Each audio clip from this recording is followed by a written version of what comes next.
ಕೈಲಾಸ ದೊಡ್ಡದಲ್ಲ, ಕಾಯಕ ದೊಡ್ಡದು. ಧರ್ಮ ದೊಡ್ಡದಲ್ಲ, ದಯೆ ದೊಡ್ಡದು. ಅರಿವು ದೊಡ್ಡದಲ್ಲ, ಆಚಾರ ದೊಡ್ಡದು. ನಿಮ್ಮ ಪಾದದಡಿ ಜನಿಸಿದ ನಾವೇ ಧನ್ಯರು ಅನ್ನುವಂತೆ ಪರಮ ಪೂಜ್ಯನೀಯ ಶ್ರೀ ಸಿದ್ದೇಶ್ವರ ಶ್ರೀಗಳು ವೈಕುಂಠ ಏಕಾದಶಿಯ ದಿನ ಭೂಲೋಕವನ್ನು ತ್ಯಜಿಸಿ ಕೈಲಾಸ ಸೇರಿ ಇಂದಿಗೆ ಸುಮಾರು 1 ವರ್ಷಗಳು ಗತಿಸಿ ಹೋದವು.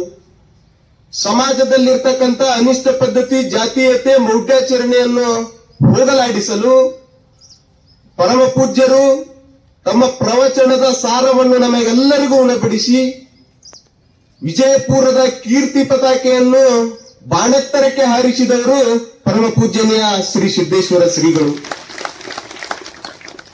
ಈ ಭೂಮಿಯ ಮೇಲೆ ನಾನಂತೂ ದೇವರನ್ನು ಕಂಡಿಲ್ಲ, ಆದ್ರೆ ನಾ ಕಂಡ ನಿಜವಾದ ನಡೆದಾಡುವ ದೇವರು ಯಾರಾದ್ರೂ ಇದ್ರ ಅದು ಪರಮ ಪೂಜ್ಯನೀಯ ಶ್ರೀ ಸಿದ್ದೇಶ್ವರ ಶ್ರೀಗಳು. ಪರಮ ಪೂಜ್ಯನೀಯ ಶ್ರೀ ಸಿದ್ದೇಶ್ವರ ಶ್ರೀಗಳಿಗೆ ಭಾರತ ಸರ್ಕಾರವು ಪದ್ಮಶ್ರೀ ಅಂತ ದೊಡ್ಡ ಪ್ರಶಸ್ತಿಯನ್ನು ಕೊಟ್ಟರು ಸಹಿತ ಇದನ್ನು ತಗೊಂಡು ನಾನೇನು ಮಾಡಲಿ ಅಂತ ಹೇಳಿ ಅಂತ ದೊಡ್ಡ ಪ್ರಶಸ್ತಿಯನ್ನು ನಿರಾಕರಿಸಿದ ಜ್ಞಾನದ ಭಂಡಾರ ಪರಮ ಪೂಜ್ಯನೀಯ ಶ್ರೀ ಸಿದ್ದೇಶ್ವರ ಶ್ರೀಗಳು.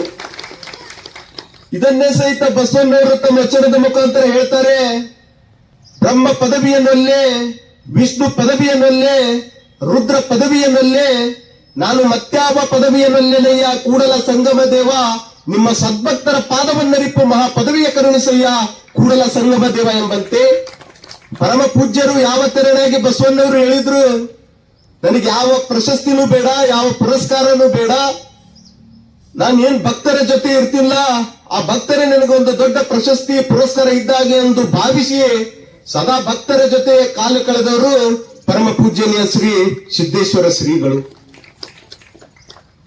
ಪರಮ ಪೂಜ್ಯನೀಯ ಶ್ರೀ ಸಿದ್ದೇಶ್ವರಗಳು ಅಕ್ಷರ, ಅನುಭವ, ಜ್ಞಾನವನ್ನು ತನ್ನ ರಕ್ತದಲ್ಲಿಯೇ ಕರಗತ ಮಾಡಿಕೊಳ್ಳುವುದರ ಮೂಲಕ ಹಲವರಿಗೆ ತಿದ್ದಿ ತೀಡಿ ಹಲವರಿಗೆ ಪ್ರವಚನದ ಸಾರವನ್ನು ಉಣಬಡಿಸಿರ್ತಕ್ಕಂಥ ಈ ಜಗತ್ತು ಕಂಡ ಶ್ರೇಷ್ಠ ಸಂತ ಪರಮ ಪೂಜ್ಯನೀಯ ಶ್ರೀ ಸಿದ್ದೇಶ್ವರ ಶ್ರೀಗಳು. ನನ್ನ ಸಮಾಧಿಯಾಗಬಾರದು, ಸ್ಮಾರಕವಾಗಬಾರದು, ಗುಡಿ ಗುಂಡಾರವಾಗಬಾರದು, ನನ್ನ ದೇಹಕ್ಕೆ ಅಗ್ನಿ ಸ್ಪರ್ಶಿಸಿ ಅದನ್ನು ನೀರಿನಲ್ಲಿ ಬಿಡಿ, ನನ್ನ ಕುರುಹು ಇಲ್ಲಿ ಎಲ್ಲಿಯೇ ಉಳಿಯಕೂಡದು ಎಂದು ಹೇಳಿರ್ತಕ್ಕಂಥ ಈ ಪ್ರಪಂಚದ ಏಕೈಕ ಮಾದರಿ ಸಂತ ಯಾರಾದರೂ ಇದ್ರೆ ಅದು ಪರಮ ಪೂಜ್ಯನೀಯ ಶ್ರೀ ಸಿದ್ದೇಶ್ವರ ಶ್ರೀಗಳು. ಒಂದ್ ಕಡೆ ಪರಮ ಪೂಜ್ಯನೀಯ ಶ್ರೀ ಸಿದ್ದೇಶ್ವರ ಶ್ರೀಗಳು ಹೇಳ್ತಾರೆ, ಕುದಿಯುವವರು ಕುದಿಯಲಿ, ಉರಿಯುವವರು ಉರಿಯಲಿ, ನಿನ್ನ ಪಾಡಿಗೆ ನೀನಿರು. ಕುದಿಯುವವರು ಆವಿಯಾಗುತ್ತಾರೆ, ಉರಿಯುವವರು ಬೂದಿಯಾಗುತ್ತಾರೆ. ನೀನು ಯಾವುದನ್ನು ಹೆಚ್ಚಿಗೆ ಹಚ್ಚಿಕೊಳ್ಳದೆ, ಆಗುದಾಗ್ತದ ಹೋಗುದೋಗ್ತದ, ನೀನು ಯಾವುದನ್ನು ಹೆಚ್ಚಿಗೆ ಹಚ್ಚಿಕೊಳ್ಳದೆ ಮನುಷ್ಯ ಯಾವತ್ತೂ ಸಮಾಧಾನಿಯಾಗಿರ್ಬೇಕಂತ ಹೇಳಿದ್ರು ಪರಮ ಪೂಜ್ಯನೀಯ ಶ್ರೀ ಸಿದ್ದೇಶ್ವರ ಶ್ರೀಗಳು.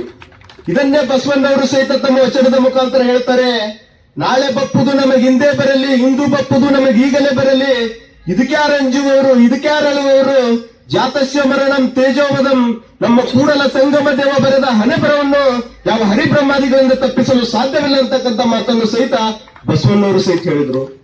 ಹೀಗಾಗಿ ಮನುಷ್ಯ ಯಾವತ್ತೂ ಸಮಾಧಾನಿಯಾಗಿರ್ಬೇಕಂತ, ನಮ್ಮ ನಡೆ ನುಡಿಗಳು ಯಾವತ್ತೂ ಒಂದಾಗಿರ್ಬೇಕಂತ, ಹಾಗೆ ನಡೆ ನುಡಿ ಎರಡೂ ಒಂದಾಗಿ ನಮ್ಮ ಮಧ್ಯೆ ಬದುಕಿ ತೋರಿಸಿದವರು ಯಾರಾದ್ರೂ ಇದ್ರ ಅದು ಪರಮ ಪೂಜ್ಯನೀಯ ಶ್ರೀ ಸಿದ್ದೇಶ್ವರ ಶ್ರೀಗಳು.